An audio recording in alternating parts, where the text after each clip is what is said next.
Hello good morning म Shri Salom अनि हामी कालिम्पोङ सुन्दर जग्गा छ।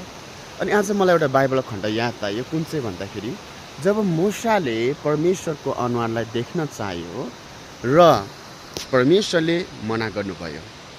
सेकेन्ड कुरा, जब मूसाले प्रमिस ल्यान्डमा जानु चाह्यो परमेश्वरले मना गर्नुभयो। यो दुईटा कुरा हेर्नुहोस् है।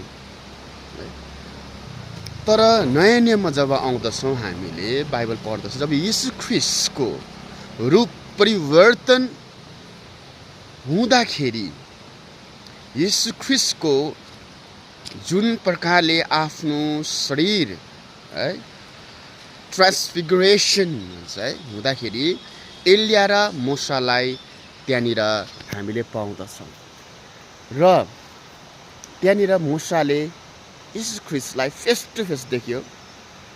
सेकेन्ड, ऊ त्यही प्रमिस ल्यान्डभित्र हुनु पायो। अति रहस्य कुरा छ है। जुन पहिला मना गर्यो, बादमा दुईटै कुरालाई परमेश्वरले उसको समयमा मूसालाई दुईटा कुरा दिनुभयो। हरेक कुरोको समय छ। Do not worry about your life. परमेश्वरले सबै कुरो हाम्रो निम्ति समय अनि ऋतुहरू राखिदिनु भएको छ, जसरी मूसालाई राखिदियो। यही भन्दै ह्याभ अ गुड डे।